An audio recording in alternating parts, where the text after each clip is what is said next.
حي على الفلاح.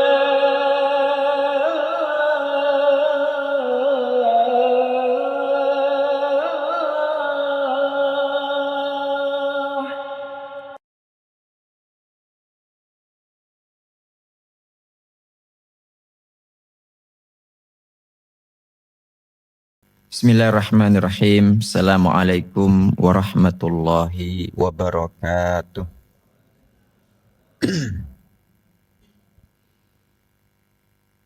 Alhamdulillahi rabbil alamin.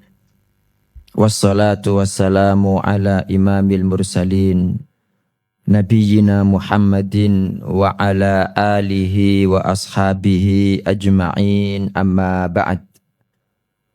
Subhanaka la ilma lana illa ma 'allamtana innaka antal alimul hakim.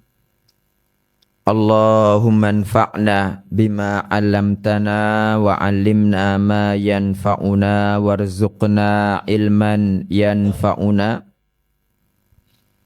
Allahumma la sahla illa ma ja'altahu sahla wa anta taj'alul hazna idza syi'ta sahla faj'al lana ya rabbana kulla syai'in sahlan muyassara.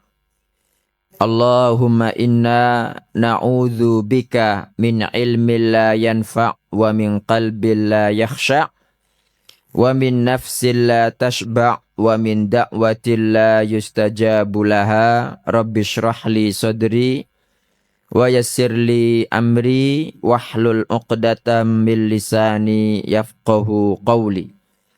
Allahumma inna na'udzu bika min an nadilla aw nudalla aw nazilla aw nuzalla aw nadlima aw nudlama aw najhala aw yujhala alaina. Amin. Bapak-bapak, ibu-ibu, dan saudara sekalian yang mudah-mudahan panjenengan semua senantiasa mendapat limpahan rahmat, barokah, ridho, dan ampunan dari Allah Ta'ala. Gimana kabar semuanya pagi hari ini? Alhamdulillah. Mudah-mudahan tiada hari bagi kita semua kecuali semakin baik, semakin dekat kepada Allah Ta'ala, Bapak Ibu. Oke, jadi kita di sini pagi hari ini akan melanjutkan mempelajari hadis Nabi Sallallahu Alaihi Wasallam, hadis ke-19, Bapak Ibu. Tetapi sebelum kita melanjutkan materi ini, mari kita perbarui niat dulu ya. Di samping kita di sini untuk thalabul ilmi, kita niatkan juga silaturahim. Kita niatkan juga iktikaf, kita niatkan juga kumpul orang-orang soleh, kita niatkan apa lagi? Menghabiskan umur kita dalam ketaatan. Kita niatkan apa? Membahagiakan hati saudara semuslim, nggih. Kemudian kita niatkan apa juga? Kita niatkan nopo? Oh iya, nanti insya Allah kita kan sampai syuruk ya. Kita niatkan itu Bapak Ibu, juga kita niatkan agar Allah Subhanahu wa Ta'ala mengampuni kita semua. Kita dikenal para malaikat ya. Nggih, dan ini kita berada di majelis yang insya Allah dipenuhi malaikat sehingga doa itu mustajab. Siapapun yang punya doa silakan minta kepada Allah Subhanahu wa Ta'ala, tapi jangan keras-keras. Nggih, jadi insya Allah begitu Bapak Ibu, kita melanjutkan hadis Nabi Sallallahu Alaihi Wasallam. Ihfazillaha tajidhu tujahaka. Jagalah Allah, niscaya engkau mendapati Allah Ta'ala di hadapanmu. Nah, ini yang dimaksud dengan kebersamaan itu Bapak Ibu. Jadi pada pertemuan bulan lalu sudah kita sampaikan bahwa kebersamaan itu kan ada dua. Ada kebersamaan umum, ada kebersamaan khusus. Bahasa Arabnya itu ma'iyah. Dari kata ma'a. Ma'a itu kan bersama. Nah, ada orang mengatakan kamu bersama siapa? Aku bersama Allah Ta'ala. Nah, itu kan bisa dua makna. Bisa makna umum, bisa makna khusus, tergantung kepada orangnya. Kalau panjenengan membaca yang namanya surat Al-Waqiah Bapak Ibu, itu kan di situ Allah menjelaskan macam-macam manusia. Jadi ada ashabus shimal, orang-orang golongan shimal itu apa? Golongan kiri. Golongan kiri yaitu orang-orang yang mendapatkan catatan amalnya melalui tangan kiri. Kemudian ada ashabul yamin, golongan kanan. Mereka ini masuk surga ya melalui jalur hisab. Kemudian setelah dihisab itu mengambil catatan amalnya melalui tangan kanan. Kemudian mereka ini ada yang ketiga itu wasabiquna sabiqun ulaikal muqarrabun. Ini yang mereka masuk surga tanpa azab, tanpa hisab, nggih. Mereka masuk surga tanpa azab, tanpa hisab.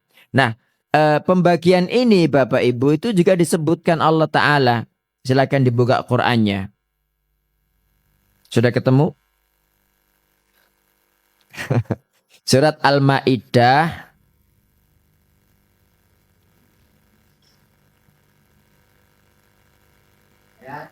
sebentar. Ini saya salah ngetik ini.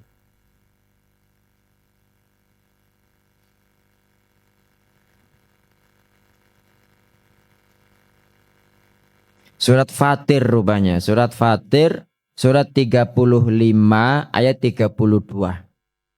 Sudah ketemu? Surat 35 ayat 32. Ini pembahasan yang sama. Nggih. Ya, kita baca bersama-sama dulu. A'udzubillahi minasyaitonirrajim. Bismillahirrahmanirrahim. Sudah? Thumma awrathnal kitabal ladzina astafaina min ibadina. فَمِنْهُمْ ظَالِمٌ لِنَفْسِهِ وَمِنْهُمْ مُقْتَصِدٌ وَمِنْهُمْ سَابِقٌ بِالْخَيْرَاتِ بِإِذْنِ اللَّهِ ذَلِكَ هُوَ الْفَضْلُ الْكَبِيرُ. Mau dibaca artinya yang sudah menemukan.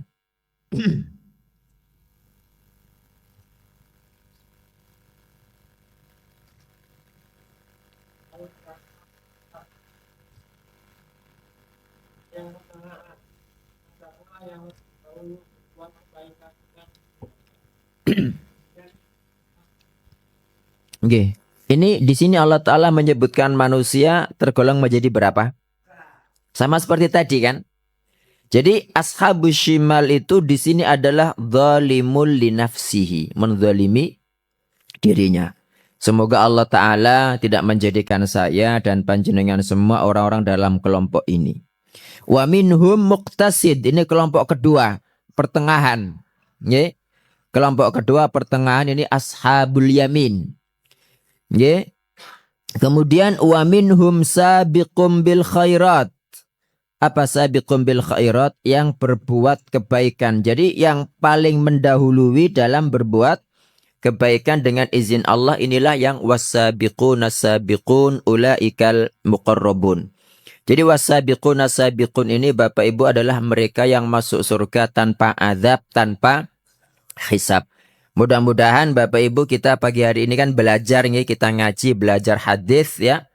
Kita tolabul ilmi, ini amal soleh ya. Mudah-mudahan dengan amal soleh ini Allah Subhanahu wa Ta'ala kelak memasukkan saya dan panjenengan semua dalam surga Firdaus yang paling tinggi tanpa azab, tanpa hisab. Iya. Jadi orang yang menzalimi dirinya itu jelas zalim ya, enggak kita bahas itu.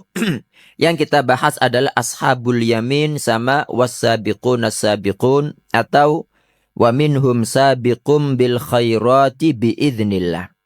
Kalau ashabul yamin ini mereka itu masuk surga Bapak Ibu lewat jalur hisab. Jadi proses yang lama, melewati jembatan Sirat, juga ditimbang ya. Atau mungkin masuk neraka juga, baru kemudian nanti setelah itu masuk surga.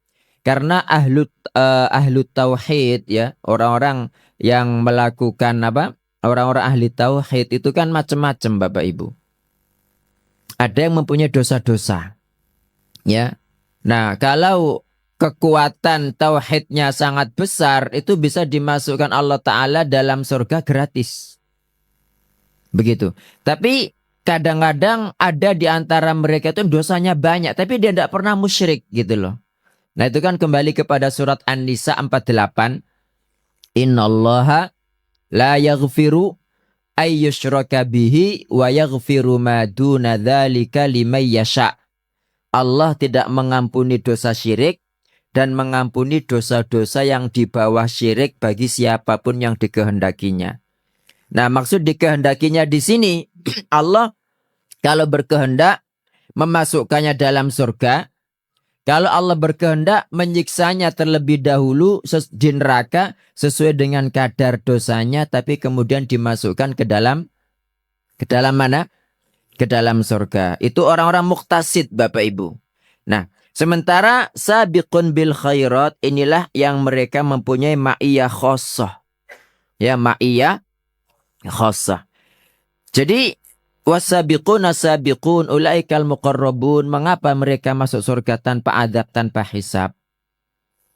Sama-sama masuk surganya dengan ashabul yamin, tapi bedanya apa? Yang menjadikan mereka bisa masuk surga tanpa adab, tanpa hisab itu pertama, di samping mereka mengerjakan yang wajib, mereka juga mengerjakan yang sunnah, bahkan meninggalkan yang mubah, Bapak Ibu.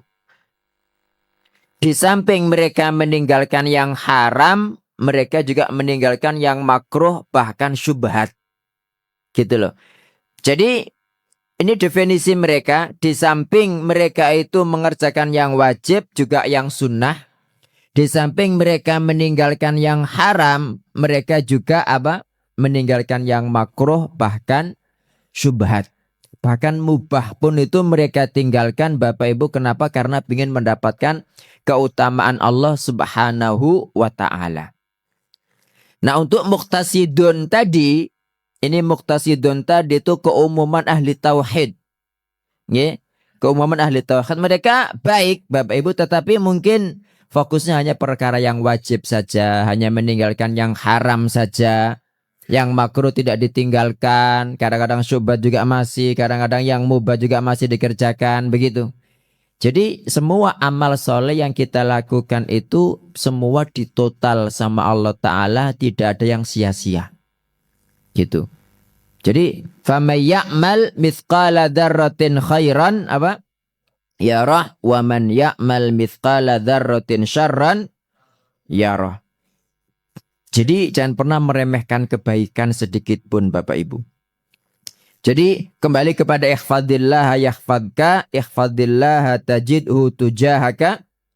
Artinya siapapun yang menjaga batasan-batasan Allah Ta'ala, siapapun yang menjaga hak-hak Allah Subhanahu wa Ta'ala, niscaya dia akan mendapatkan ma'iyah khosoh. Apa yang dimaksud dengan ma'iyah khosoh atau kebersamaan khusus itu? Yaitu Allah senantiasa melindungi dia, senantiasa mengarahkan dia, membimbing dia. Okay? Ketika dia minta langsung dikabulkan oleh Allah Subhanahu wa Ta'ala. Ini yang namanya ma'iyah khosoh, kebersamaan khusus. Sebagaimana perkataan Nabi Musa, inna ma'iyya rabbi sayahdin, Robku itu bersamaku, dia pasti memberiku petunjuk. Juga sebagaimana perkataan Nabi Muhammad sallallahu alaihi wasallam ketika berada di gua apa Bapak Ibu? Gua Thaur. Ya Abu Bakar mengatakan, wahai Nabi, kalau orang musyrik itu melihat kaki mereka, pasti melihat kita. Apa jawaban Nabi sallallahu alaihi wasallam? Ma dhunnuka bithnaini Allahu thalithuhuma. Bagaimana menurutmu dengan dua orang yang ketiganya adalah Allah Subhanahu wa Ta'ala. Ini namanya ma'iyah khosoh, Bapak Ibu. Kebersamaan khusus, dan orang seperti ini pasti wali Allah Subhanahu wa Ta'ala. Makanya kalau panjenengan pengen sampai ke tingkatan ini, ibadahnya itu bukan Islam, bukan iman, tapi ihsan. Tapi ihsan, anta'budallaha, kamu beribadah kepada Allah ka'annaka tarahu, seakan-akan kau melihat Allah. Wa illam takun tarahu, tapi kalau kamu enggak melihat Allah, fa innahu yaraka, yakinlah bahwa Allah melihatmu. Ihsan. Jadi ihsan itu ada 2 rukun. Rukun pertama, beribadah kepada Allah seakan-akan kita melihat Allah. Melihat dengan apa Bapak Ibu? Dengan hati, bukan dengan mata. Ya. Kemudian kalau kita enggak bisa mencapai tingkatan ini, fa illam takun tarahu fa innahu yaraka. Kalau kita tidak sampai tingkatan ini bahwa kita bisa melihat Allah Ta'ala, maka kita harus yakin Allah Ta'ala itu senantiasa mengawasi kita, melihat kita. Jadi kapanpun, dimanapun merasa diawasi Allah Ta'ala, sendirian atau bersama banyak orang merasa seperti itu, itulah yang namanya tingkatan ihsan. Mudah-mudahan Allah Ta'ala menjadikan saya dan panjenengan semua Bapak Ibu orang-orang yang sampai tingkatan ini. Berarti ibadahnya juga harus berbeda. Jangan seperti ibadahnya keumuman orang. Ya. Misalnya zikir pagi petangnya tidak pernah libur gitu kan. Kemudian di istighfar terus, sholatnya juga rawatib gak pernah. Yang 12 rakaat itu gak pernah bolong-bolong, sholat wajibnya juga enggak pernah ketinggalan bersama imam ketika takbiratul ihram, Masya Allah gitu. Kemudian untuk makanannya itu dia makanan yang paling hati-hati, tidak makan kecuali yang halal, kan begitu. Intinya kalau kita ingin sampai tingkatan ini Bapak Ibu, kita harus melakukan tirakat. Apa tirakatnya ya tadi itu? Jangan dianggap bahwa tirakat itu berarti perbuatan yang bid'ah. Enggak. Jadi perkara yang tetap diperintahkan Allah Subhanahu wa ta'ala. Ini untuk mendapatkan ma'iyah khossah. Kalau ma'iyah umum, kebersamaan umum ya semua orang ya bersama Allah Ta'ala dimanapun ya. Allah mengetahui mereka, Allah mengawasi mereka, seperti itu. Ya. Cuma bedanya kalau ma'iyah khossah itu kecintaan. Tapi kalau ma'iyah umum ini itu pengawasan, Pak. Jadi cenderungnya kepada Allah itu mengawasi dia biar dia tuh nggak macem-macem gitu loh. Itu untuk ma'iyah ammah, ma'iyah yang umum itu. Ya, ini ihfadillah tajidhu tujahaka. Kemudian hadis berikutnya ta'arraf ilallahi firraha ya'rifka fisyiddah. Ini sama sebetulnya artinya. Kenalah Allah ketika kondisi lapang, niscaya Allah mengenalmu ketika kondisi apa? Sulit. Ya, ketika kondisi sulit. Jadi kalau kita sudah biasa dekat kepada Allah Ta'ala, sudah biasa melakukan ma'iyah khossah, dalam kondisi susah pun Allah pasti membantu kita. Ya.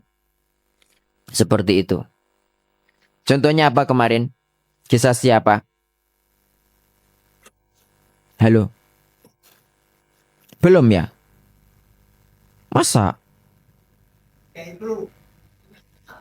Dalam? Kelu niku nopo?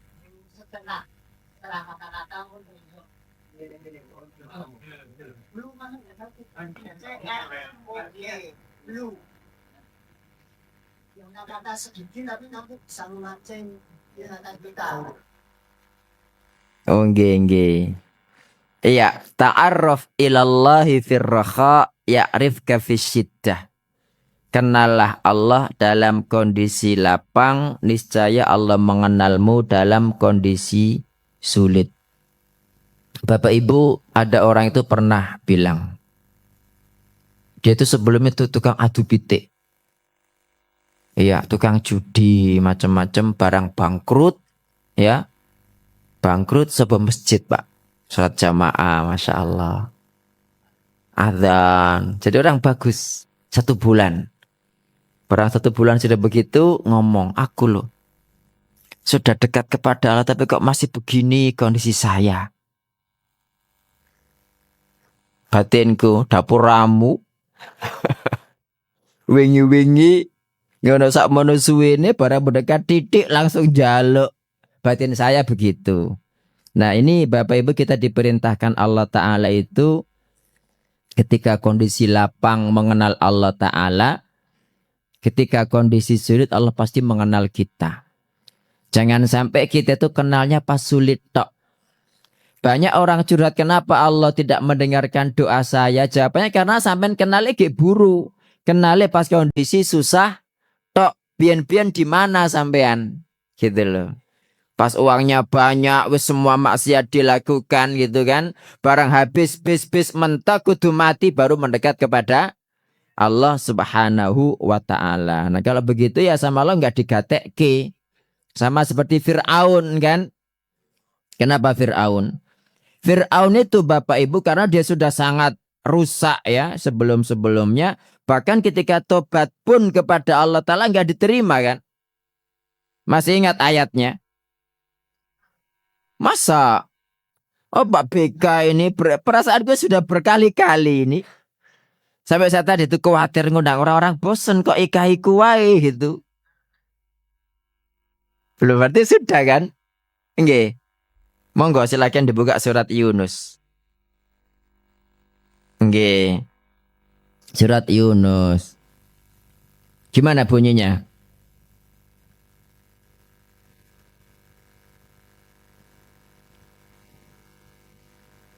Apa arti al-an? Kisah iki kon yo gitu ya. Nabi nandiai gitu.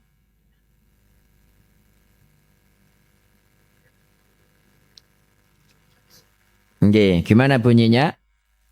Surat Yunus surat 10 ayat 91. Al-an.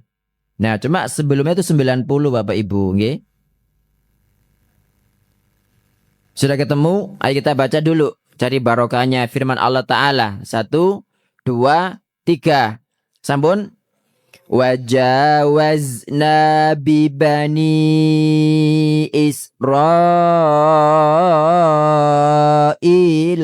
bahr. Fa'atba'ahum fir'aunu wa junuduhu baghyaw wa adwa. Hatta idza adrakahul gharaqu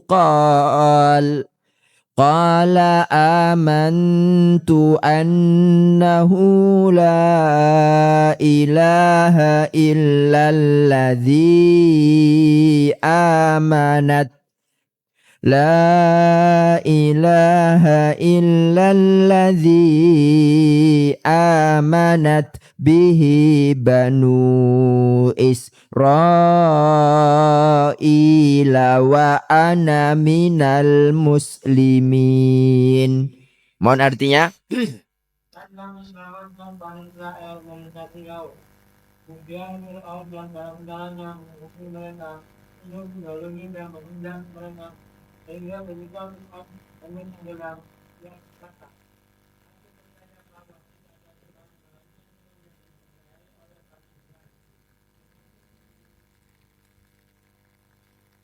Nggih, wa ana minal muslimin. Itu kan artinya dan aku termasuk orang muslim. Berarti agamanya Nabi Musa agama apa?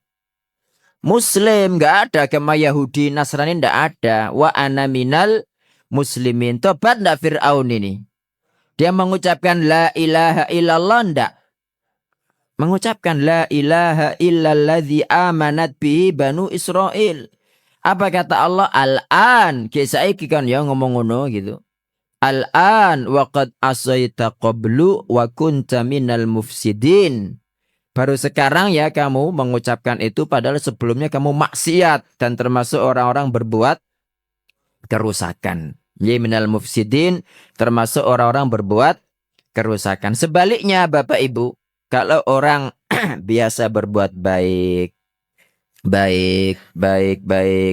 banyak taat kepada Allah Ta'ala, istiqomah. Kemudian ketika terjadi kesulitan yang sama, nah ini kadang-kadang begitu orang sama-sama berada dalam kesulitan yang sama, kenapa ini bisa lepas, kenapa yang ini tidak? Nggih, pernah nggak mendapati panjenengan di dunia seperti itu? Ya ini yang membedakan seperti itu amalnya Bapak Ibu. Yang ini karena mungkin seperti Fir'aun sama Allah Ta'ala nggak direken. Yang ini mungkin seperti Nabi siapa? Nabi Yunus. Sehingga Allah Subhanahu wa Ta'ala menyelamatkan kan. Makanya disebutkan dalam surat As-Saffat. Gimana bunyinya? As-Saffat 143, 144 itu. Nggih, Allah mengatakan falaula annahu kana minal musabbihin. Kalaulah Yunus itu bukan termasuk hamba kami yang biasa bertasbih. Tasbih itu kan makna khususnya kan subhanallah nggih. Tapi kalau makna umumnya senantiasa berbuat taat. Bahkan sholat duha itu pun disebut sholat tasbih. Ya, sholat tasbih. Karena taat kepada Allah Subhanahu wa Ta'ala. Lala bisa fi batnihi ila yaumi yub'atsun. Pasti terus berada dalam apa? Perut ikan paus itu sampai hari kebangkitan. Jadi yang menyelamatkan Nabi Yunus itu adalah amal-amal yang sebelumnya, Bapak Ibu. Makanya amal-amal itu berpengaruh sekali. Jadi amal-amal itu berpengaruh sekali. Ini arti daripada ta'arraf ilallahi firraha ya'rifka fisyiddah. Juga sama seperti ashabul ghar. Ingat siapa ashabul ghar? Orang-orang yang mereka itu masuk ke dalam goa, kemudian ada batu besar, Bapak Ibu, batu gunung itu jatuh, ngelender, seret, nutup pintu goa. Mereka apa-apa kan tidak bisa keluar. Nah cuma mereka orang-orang soleh, Masya Allah. Apa yang mereka lakukan Bapak Ibu? Kenapa? Tawasul. Tawasul dengan apa? Apa amal solehnya? Yang pertama apa? Tidak jadi berzina. Berbakti kepada orang tua. Yang ketiga.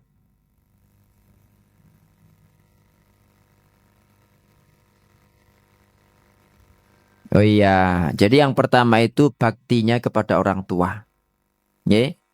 Nah, bentuk baktinya itu begini Bapak Ibu. Jadi dia kan penggembala. Setiap kali pertama datang ke rumah itu yang dia lakukan awal sekali itu merah susu.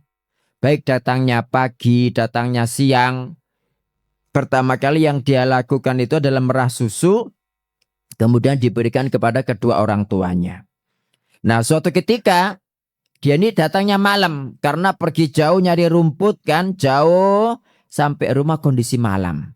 Sama Pak, pertama kali yang dia lakukan adalah memerah susu, kemudian diberikan kepada orang tuanya, tapi orang tuanya sudah tidur.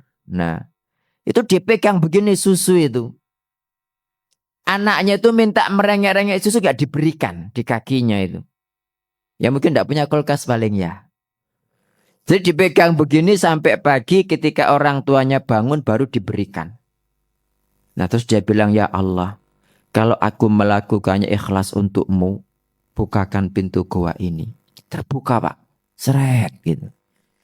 Nah ini kan juga pelajaran berikutnya itu menunjukkan betapa besar, betapa agung kekuasaan Allah Subhanahu wa Ta'ala. Nggak perlu mendatangkan bego. Nggak perlu nyuruh malaikat Allah kun gitu langsung fayakun seret gitu. Tapi mereka belum bisa keluar. Terus yang kedua bilang, ya Allah. Nah ini menunjukkan apa? Menunjukkan mereka ini amalnya amal soleh dan ketika berdoa ini nggak ada yang tahu Pak. Sana berdoa sendiri, sana berdoa sendiri, nggak ada yang tahu. Ya buktinya mereka mengatakan, ya Allah kalau aku melakukannya ikhlas untukmu. Nah berarti Bapak Ibu ini pertama amal yang sangat sangat apa ya, amal yang sangat memiliki power ketika kita kepepet. Itu satu adalah amal yang paling ikhlas. Makanya mari kita usahakan setiap amal kita ikhlas. Nggak ada yang namanya riya, nggak ada yang namanya sum'ah, nggak ada yang namanya pingin popularitas gitu kan. Yang kedua, amalannya itu amalan sosial. Meskipun kalau untuk amalan kayak sholat, puasa, iktikaf kan boleh kan amal soleh kan. Tapi kalau panjenengan lihat di kisah penghuni surga ini amalnya amal sosial. Semuanya adalah sodako. Kayak tadi bakti kepada orang tua, memberikan ke orang tua kan bentuk sodako kan. Ya, nafkah ya kan Bapak Ibu. Yang kedua ini dia bilang, ya Allah aku dulu punya putri paman. Putri paman itu mahram mboten Bapak Ibu? Mahram mboten? Jenengan punya paman nggih. Putrinya itu loh mahram sampean mboten? Mahram nggih. Mahram. Berarti nggak boleh dinikahi. Halo? Jadi mahram. Mahram itulah ibu, dulur dewe itu mahram. Iki anak paman. Boleh nggih? Berarti pas Idul Fitri salaman oleh dinikahi boleh. Sing bela mahram mau sapa? Iya, jadi ndak mahram. Boleh dinikahi. Nggih, boleh dinikahi. Makanya dia bilang, ya Allah, aku itu punya putri paman. Putri paman ini tak ajak zina ndak mau. Nggih, tak ajak. Kalau sepupu itu ponaan mboten. Misanan ya. Ya kalau misanan mahram, kalau ponaan itu anaknya saudara, itu mahram. Yang sepupu tadi itu ndak mahram. Ndak mahram itu berarti boleh dinikahi. Pas Idul Fitri nggak boleh salaman, apa ada sampean salaman kabeh disalami ngono. Halo, Pak Beka apa dene? Kalau karo adat kasih kan jenggote. Sekarang itu Bapak Ibu kadang-kadang guru ya. Anggapannya murid itu TK KB gitu loh. Terus gede-gede wis balik-balik itu dilus-lus, diambungi gitu. Iki piye karo piye gitu. Nggih, sampean barang ngono. Iya, jadi anggapannya iki ben muridku sik TK, oh ya beda lah. TK lah sik cilik-cilik ngono. Iya, jadi ini ya maksudnya ya kita jangan mengikuti kebiasaan lah. Jadi sing wis ngaji itu tunjukkan bedanya antara yang sudah ngaji dengan yang belum ngaji. Masa wis ngaji tetep bae Pak BK ini. Gitu. Ya, jadi ya Allah, aku dulu itu punya putri paman. Aku pingin. Ya, pingin. Pokoknya ya seperti yang dilakukan suami istri gitulah. Tapi dia diajak ndak mau. Sampai suatu ketika dia itu kepepet, butuh bantuan. Tak syaratkan, ya wes kamu tak bantu, tapi berikan itumu gitu. Dia mau. Nah, baru ketika ibaratnya itu tinggal timba masuk dalam sumur. Itu si perempuan bilang, takutlah kepada Allah, jangan merobek cincin kecuali dengan cara yang halal. Langsung mentas dia, Pak. Tahu mentas nih? Tahu mentas? Iya, langsung dia tuh bangkit berdiri karena takut kepada Allah Subhanahu wa taala, ndak jadi melakukan zina. Kemudian uang itu 120 dinar. 120 dinar diberikan, enggak diminta. Kalau 1 dinar 7 juta Bapak Ibu, sekarang 1 dinar nih. Enggak tahu sekarang tambah mundak apalagi kena pajak ya.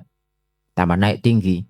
Ya, jadi kalau 1 dinar itu 7 juta dikalikan 120 berarti berapa? Halo? Berapa, Pak?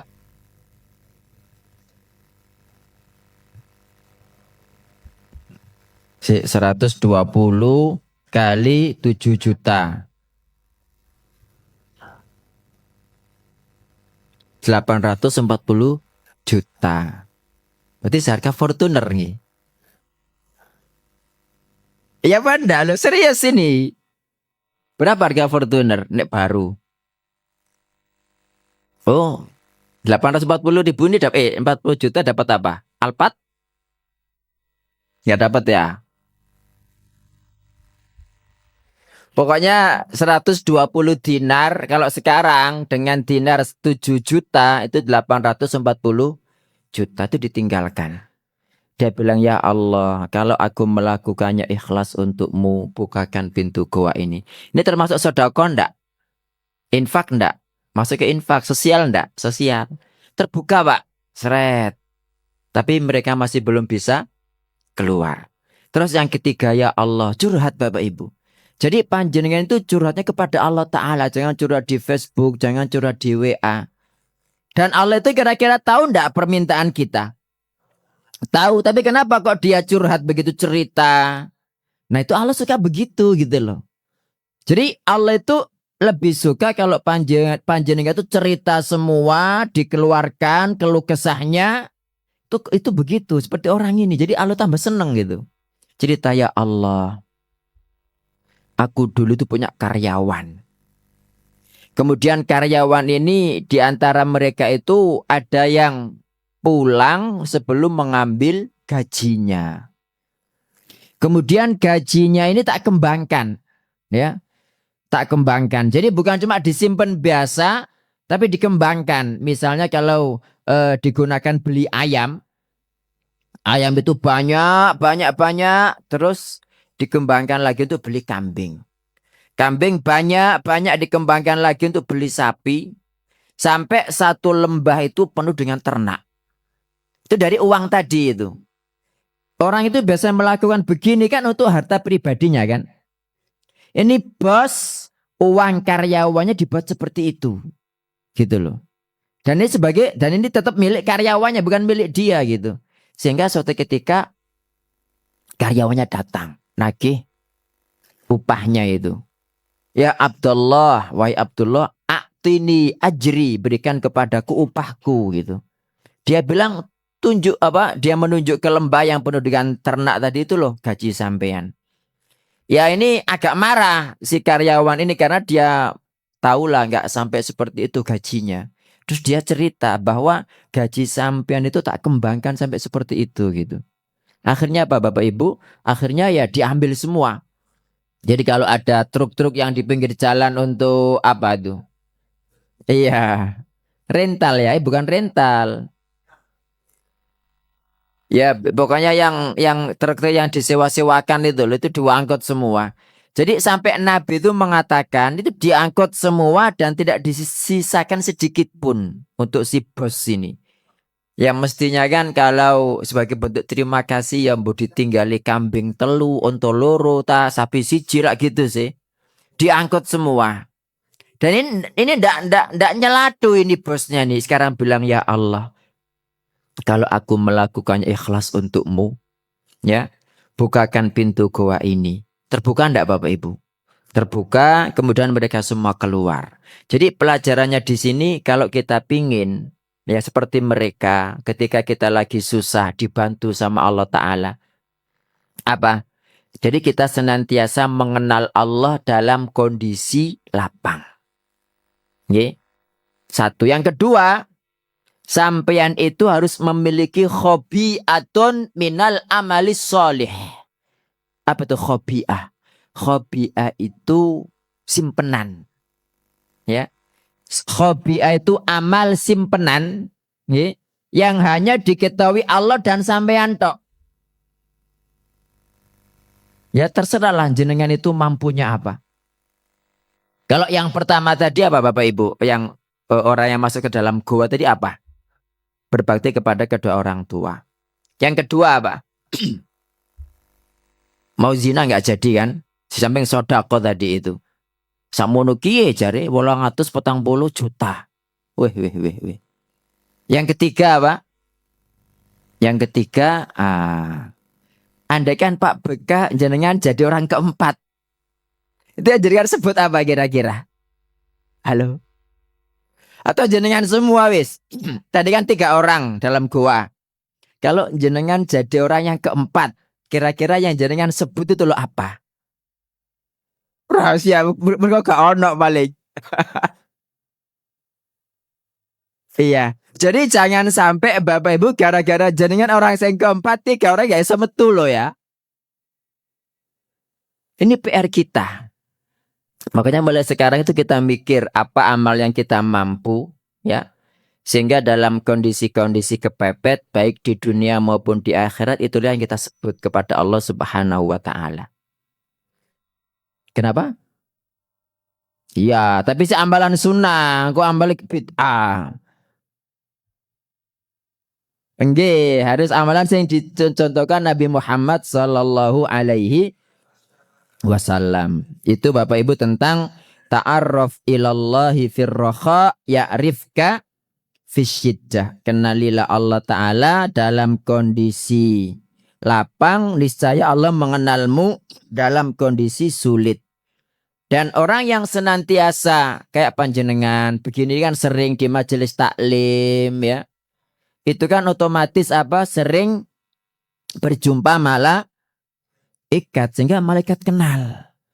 Itulah ya, makanya tadi saya niatkan apa? Kita biar dikenal malaikat. Kenapa memang kalau dikenal malaikat pas kondisi kepepet kita minta kepada Allah Ta'ala, malaikat itu nggak tego gitu loh. Ya Allah tolonglah dia itu jenengan kabulkan begini-begini. Seperti yang terjadi pada Nabi Yunus alaihi salatu wassalam.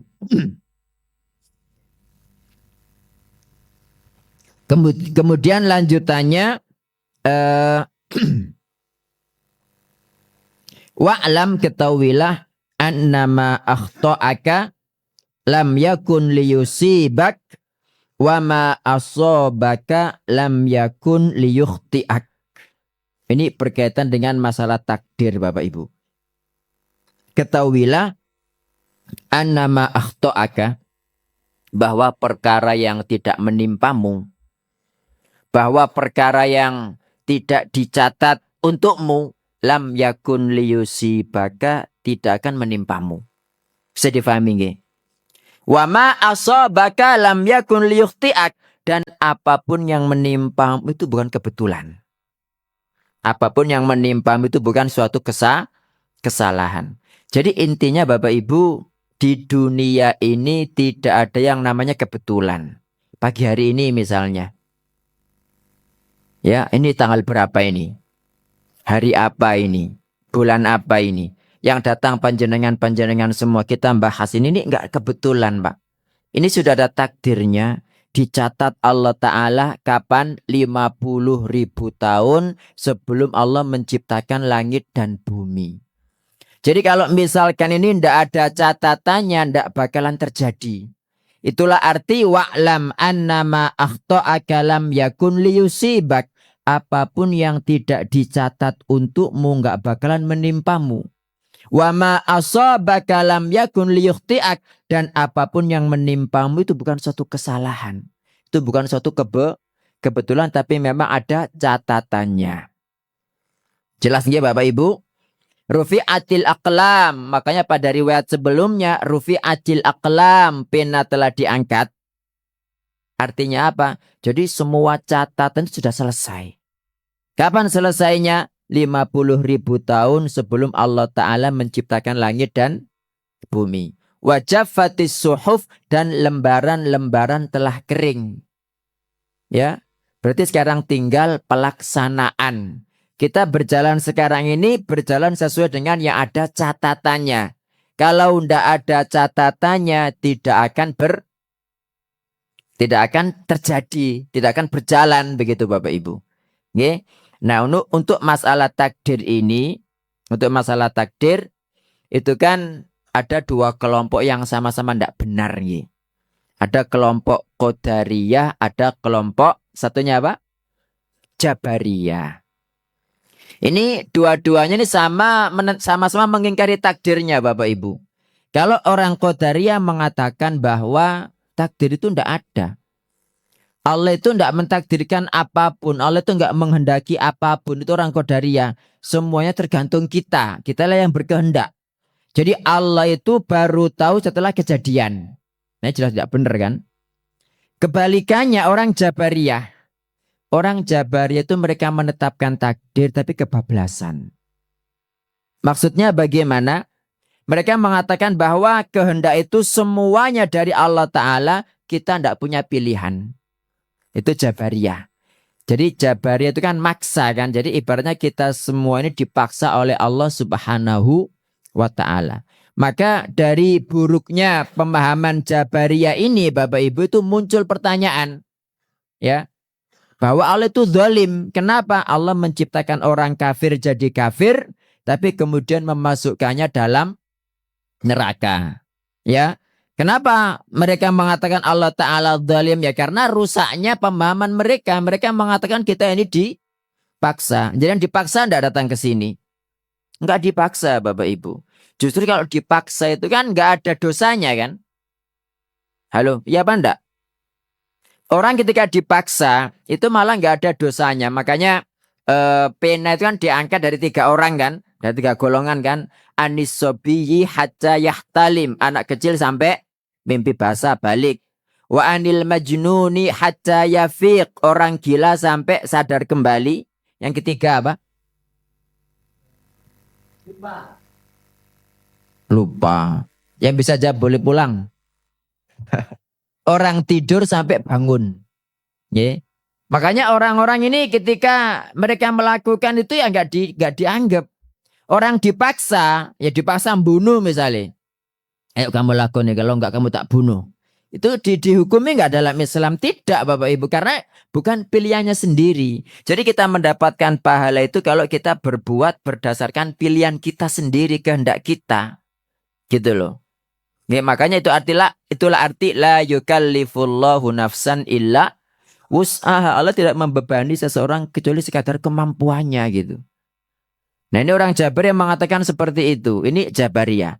Untuk Qadariyah itu mengatakan bahwa Allah itu hanya menghendaki kebaikan tapi tidak menghendaki keburukan. Benar enggak kira-kira? Betul. Jadi Allah itu hanya menghendaki kebaikan, tidak menghendaki keburukan. Betul? Iya. Tapi faktanya keburukan terjadi enggak? Terjadi mboten?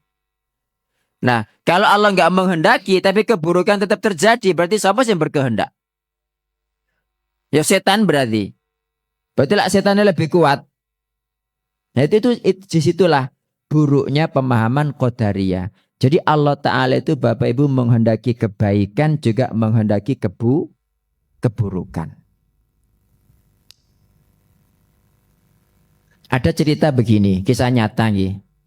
Ada orang Majusi sama orang Qadariyah itu sama-sama naik kapal Bapak Ibu. Di atas kapal itu orang Qadariyah ini Masya Allah dia juga berdakwah gitu loh. Cuma dia kan Qadariyah pemahamannya. Dia nyuruh orang Majusi masuk Islam. Aslim. Ayolah masuk Islam. Jawaban orang Majusi apa? Tidak sampai Allah berkehendak. Ya. Tidak sampai Allah berkehendak. Apa jawaban si orang Qadariyah? Orang Qadariyah mengatakan Allah menghendaki kamu masuk Islam. Tapi setan tidak menghendaki kamu masuk Islam.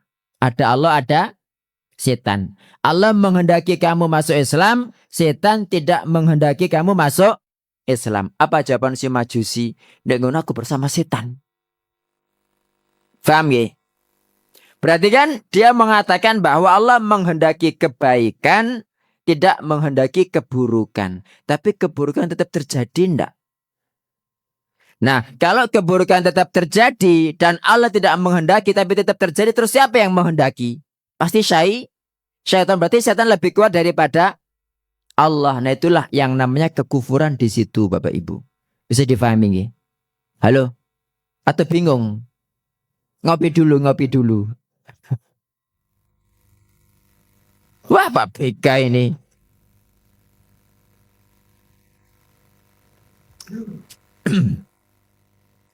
Ya, jadi gini Bapak Ibu. Orang Qadariyah, kalau Jabariyah itu mengatakan kita nggak ada pilihan, kita nggak ada kehendak. Ya, itu buruknya di situ. Nah, cara membantahnya bagaimana? Sampai pernah merasa ndak pagi-pagi merencanakan aku besok mau naik pesawat jam sekian ke Jakarta misalnya, pernah ndak? Iya. Barang mau berangkat tiba bangun tidur langsung kecedit. Wow gitu kan. Biasa ngadeg.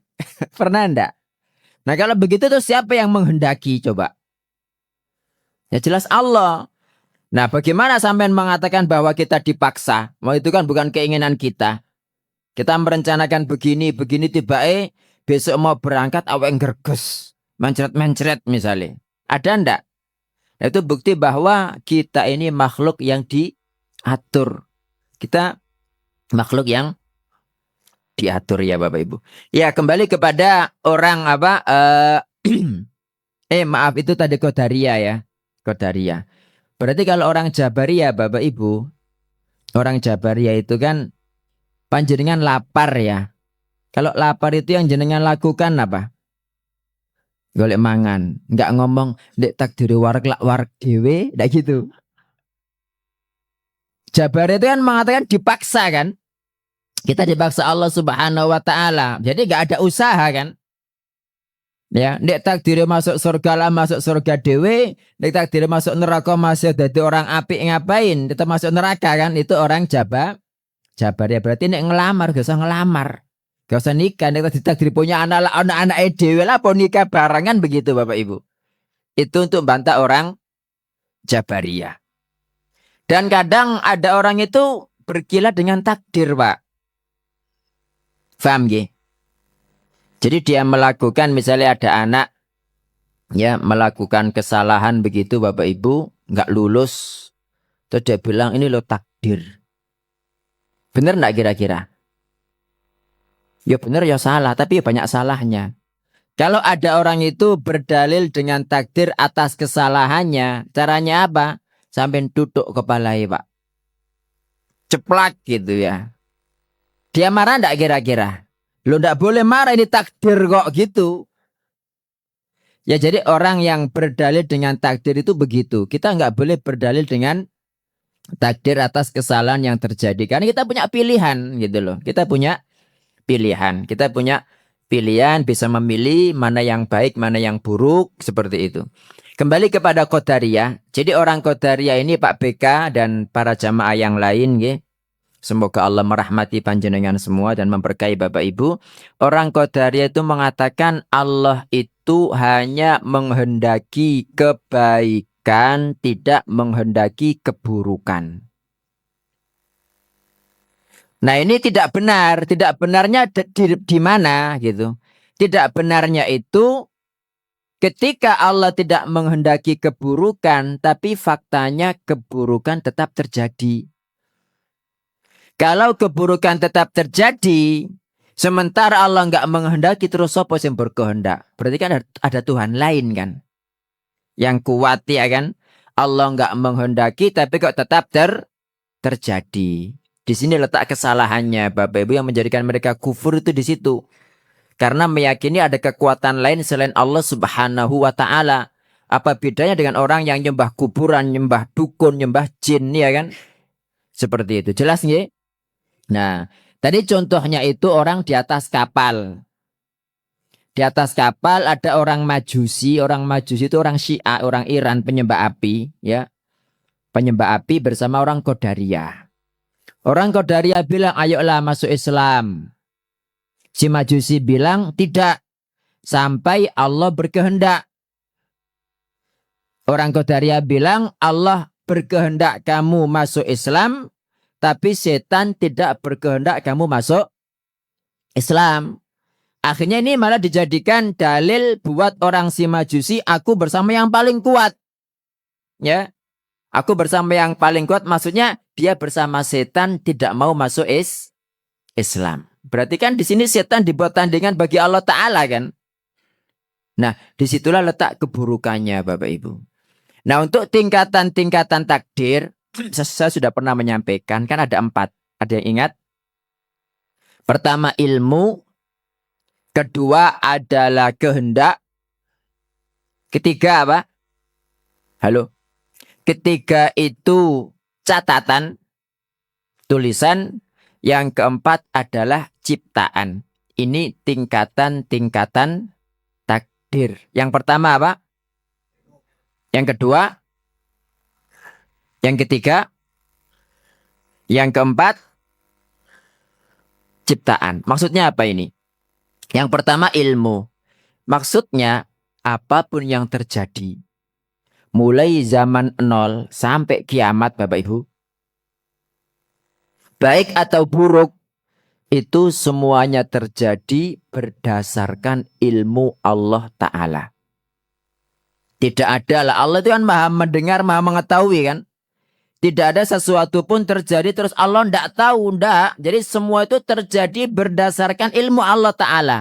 Itu untuk ilmu. Yang kedua tadi apa? Kehendak. Sama Bapak Ibu. Jadi untuk kehendak ini tidak ada yang terjadi mulai zaman 0 sampai kiamat. baik atau buruk, kecuali semuanya itu terjadi karena Allah menghendaki.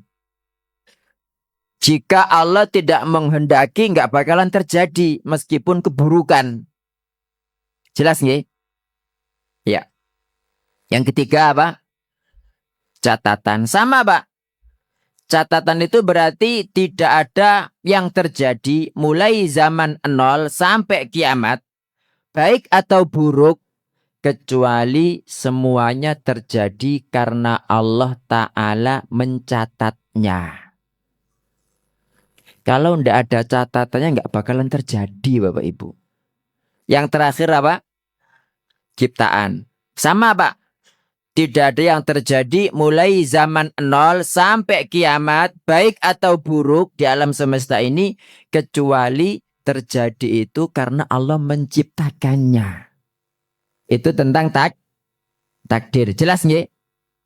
Iya. Ada pertanyaan di sini? Halo? Sebentar, jenengan mau bertanya apa? Iya, gimana pertanyaannya? Ya.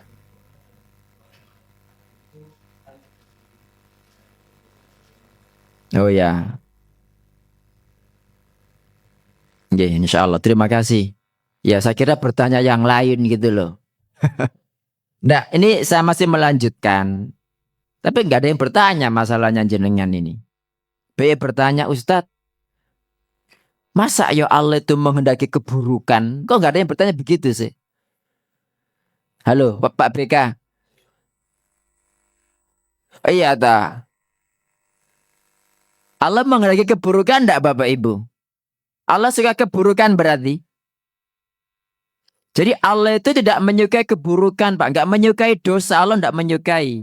Tapi Allah melakukannya, menghendakinya gitu loh. Nggih. Ya, dulu sudah pernah saya sampaikan kalau tidak salah. Ya, kayak orang misalnya panjenengan sakit demam. Kenapa kok gak ngopi ya? Tapi malah ngopi obat pahit ya kan? Karena menghendaki sembuh. Seperti itu. Itulah jawabannya sama. Kenapa Allah menciptakan iblis? Kenapa Allah menciptakan babi? Kenapa Allah menjadikan Yahudi itu sekarang zalimnya bukan main ya kan? Sampai seperti itu dan yang lainnya dibuat diam kayak begitu itu. Semua ada hikmahnya Bapak Ibu. Ini gak ngono lah, gak ono sing syahid. Ya kan? Ini orang Yahudi itu baik-baik semua, gak ada sing berusaha membebaskan Baitul Maqdis, gak ada yang dapat amal, gak ada yang mati syahid. Sama seperti kenapa Allah menciptakan nyamuk. Nyamuk itu kan jelas hama kan. Lebih baik tidak ada gitu. Tapi dalam ilmu Allah, kenapa Allah menghendaki menciptakan nyamuk? Karena jauh lebih baik, Pak. Ini karena jauh lebih baik. Coba nggak ada nyamuk, tutup kabeh pabrik King Kong, hit, vape, 3 roda ya kan. Orang itu banyak dapat rezeki gara-gara nyamuk kok. Banyak orang itu mendapatkan rezeki, Pak. Dapat rezeki itu gara-gara rayap ya. Gara-gara tikus. Karena dia menanggulangi hama itu. Nek gonok tikus, gonok rayap, gonok nyamuk, bingung dia. Ada enggak seperti itu? Wah, ini pertanda ini. Nggih. Saben suruh kita. Suruh jam 7 kok kata Mbak Asrofi. Nggih.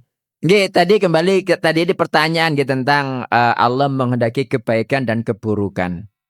Karena takdir itu ada takdir kauni, ada takdir syar'i, Bapak Ibu. Syar'i itu yang disyariatkan Allah Ta'ala. Allah suka kalau itu terjadi. Makanya Allah mensyariatkan seperti sholat. Ya, tapi kan tidak semua orang sholat. Ya, seperti mensyariatkan tauhid. Ya, tidak semua orang bertauhid kan. Banyak musyriknya begitu. Ini untuk takdir syar'i. Sementara takdir kauni pasti terjadi, tapi belum tentu Allah Ta'ala menyukai. Ya seperti Allah menciptakan iblis, tapi Allah kan nggak suka iblis. Allah tidak suka kedzaliman, tapi kedzaliman terjadi, Bapak Ibu. Kenapa Allah menjadikan seperti itu? Untuk hikmah tadi itu. Ya, sebagaimana Allah menciptakan nyamuk tadi itu. Jelas nggih? Nah, kepada pertanyaan panjenengan tadi, katanya takdir itu mengubah doa. Doa itu mengubah takdir. Apa benar? Iya benar. Dalilnya apa? Ada hadis riwayat Ibnu Majah sahih. Nabi SAW mengatakan, la yaruddul qadara illa du'a. Gini awalnya itu. La yazidu fil umri illal bir. Tidak menambah umur kecuali kebaikan. Wala yaruddul qadara illa du'a. Tidak ada yang menolak takdir kecuali doa. Yang ketiga, wa innar rajula la yuhramur rizqa bidzambi yusibu. Seseorang benar-benar diharamkan dari rizkinya gara-gara dosa yang dia lakukan. 3 poin hadisnya itu. Pertama apa? Tidak menambah umur kecuali kebaikan. Makanya kalau panjenengan pengen tambah umur, baik umur maknawi atau umur hisi, lakukan banyak kebaikan. Kita kan tidak tahu umur kita kan. Takdir umur Pak Beka 60, tapi banyak kebaikan jadi 100 tahun kan kita tidak tahu. Gitu. Yang kedua apa? Tidak mengubah takdir kecuali doa. Makanya kan kita diperintahkan ketika pagi biar nggak diganggu setan, biar nggak ada kecelakaan. Bismillahilladzi la yadurru ma'asmihi syai'un fil ardi wala fis sama. Di mana-mana kita diperintahkan mengucapkan a'udzu bikalimatillahi tammati min syarri ma khalaq gitu. Sampai ada ulama itu mengatakan, aku itu kok tiba-tiba disengat kalah jengking ya gitu. Tak ingat-ingat ya Allah dosa apa sing tak lakoni gitu kan. Diingat rupanya lupa enggak mengucapkan doa ini Bapak Ibu. Yang ketiga apa?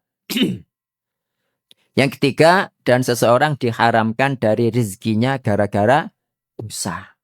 Nah, kalau panjenengan pengen tahu kisahnya itu kisah Ashabul Jannah. Penduduk pemilik kebun dalam surat Al-Qalam. Nun wal qalami wa ma yasturun. Ya. Dengan ada Ashabul Jannah. Idh aqsamu la yasrimunnaha musbihin.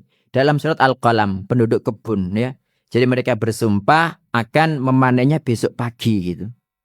Insya Allah begitu. Jadi tidak ada yang mengubah takdir kecuali doa, dan doa kita itu Bapak Ibu juga bagian daripada takdir.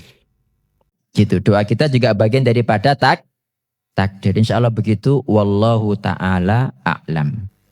Nggih, sudah 1 jam rupanya nggih. Terima kasih Bapak Ibu atas perhatiannya. Kurang lebihnya saya mohon maaf. Jika ada yang benar itu semata-mata dari Allah Ta'ala. Jika ada yang salah dari saya sendiri, saya beristighfar kepada Allah Ta'ala dan mohon dimaafkan. Barakallahu fikum. Subhanakallahumma wa bihamdika. Asyhadu an la ilaha illa anta astaghfiruka wa atubu ilaik. Wassalamualaikum warahmatullahi wabarakatuh.